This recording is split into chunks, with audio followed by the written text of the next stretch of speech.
ሲኮት በኤልሳልቫዶር የሚገኝ ትልቁ እስር ቤት ነው።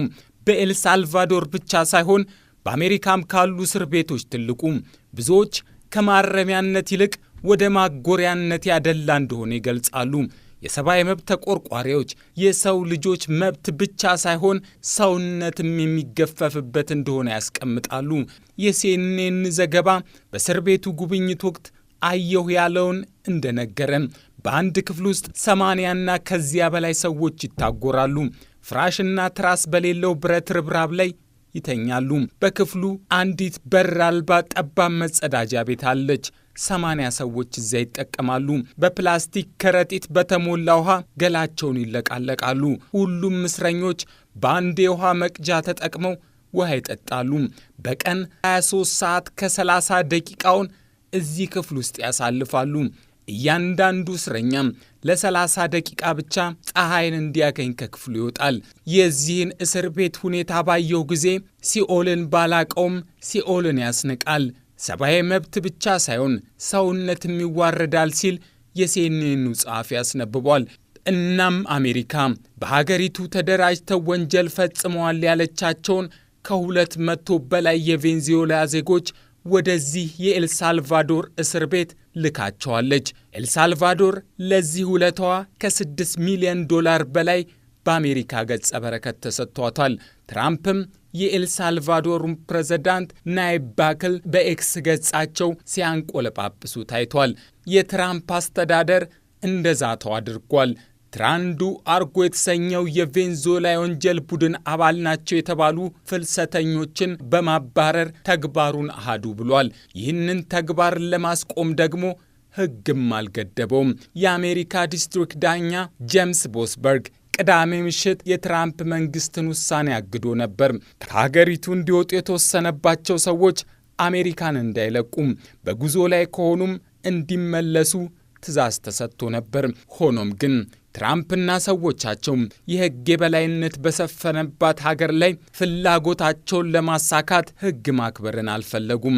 እርግጥ ነው የዋይት ሃውስ ፕሬስ ሴክሬታሪያት ካሮሊ ሌቪት የትራምፕ አስተዳደር ሕግ አልጣሰም፣ ይህ ውሳኔ በፍርድ ቤት ሲተላለፍ ወንጀለኞቹ በጉዞ ላይ ነበሩ ሲሉ ለማስተባበል ቢሞክሩም፣ ይሁን እንጂ የአፍ ወለምታ እንዲሉ ሆኖባቸው ይሁን እንጃ ካሮሊ የአንድ ከተማ ዳኛ ወንጀለኞችን የጫነ ግዙፍ አውሮፕላንን ማስቆም አይችልም ሲሉ የሕገ ወጡን መንገድ መንግስታቸው ሊገፋበት እንደሚችል ፍንጭ ሰጥተዋል።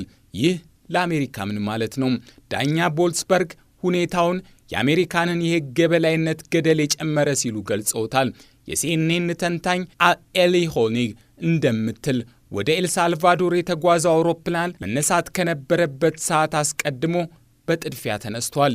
ይህ የዳኛውን ውሳኔ ለመቅደም የተደረገ ቢሆንም ዳኛው ግን ከጉዞ እግድ ባሻገር ጉዞ ተጀምሮ ቢሆን እንኳን አውሮፕላኑ ወደ ተነሳበት እንዲመለስ የቃል ውሳኔ ማሳለፋቸው እየታወቀ ለዚህ ውሳኔ ተገዥነት አለማሳየቱም የትራምፕ አስተዳደርን ማንነት የሚያሳይ ነው ትላለች።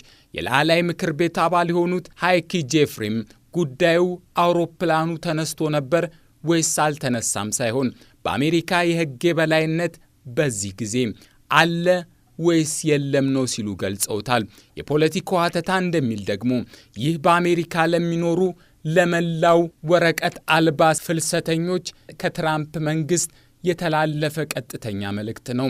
ትያዛላችሁ፣ ማንም አያድናችሁም፣ ከአሜሪካ ትወጣላችሁ፣ ወደ ስቃይ ምድር ትወረወራላችሁ፣ ይኸው ነው አይነት መልእክት። ኤልሳልቫዶር የፍልሰተኞቹን ስቃይ ለመደገስ ከአሜሪካ ከፍ ያለ የገንዘብ ድጋፍ እንደምታገኝም ተነግሯታል። ከዚህ በኋላም ሌሎች ፍልሰተኞችን ለመቀበል በሯ ክፍት ይሆናል። ይህ ደግሞ ሌሎች ሀገራትም የሚያጓጓው የገንዘብ መጠን ተቀምጧልና የፍልሰተኞቹን መዳረሻ ከወዲህ አስፈሪና አሳሳቢ አድርጎታል። ቢቢሲ የኤልሳልቫዶሩ ፕሬዝዳንት ናይብ ባክሊ የአሜሪካን ፍርድ ቤቱን ውሳኔ ጅብ ከሄደ ሲሉም በኤክስ ገጻቸው መሳለቃቸውን አስነብቧል። በወንጀል ድርጊት ላይ ተሳትፈዋል የተባሉት የቬንዙዌላ ዜጎች ጸጉራቸው እየተሸለተ ወደ ኤልሳልቫዶር ተልከዋል። ከወራት በኋላም ወደ ዓለም አቀፍ የሽብር ፍርድ ቤት እንደሚቀርቡ ተሰምቷል። በአሜሪካ ያሉ ቀሪ ወረቀት አልባ ዜጎችስ እንዴት ባለ መንገድና ወዴት ይሄዱ ይሆን? ለወረቀት አልባ ነዋሪዎች ስቃይን የደገሰው የትራምፕ መንግስት ግን ሕግንም ደንብንም ጥሶ በባቡርም ይሁን በአውሮፕላን ወደ ወህኒም ይሁን ወደ ሀገራቸው ፍልሰተኞቹን ለመወርወር እንቅልፍ የሚወስዱ አይመስልም።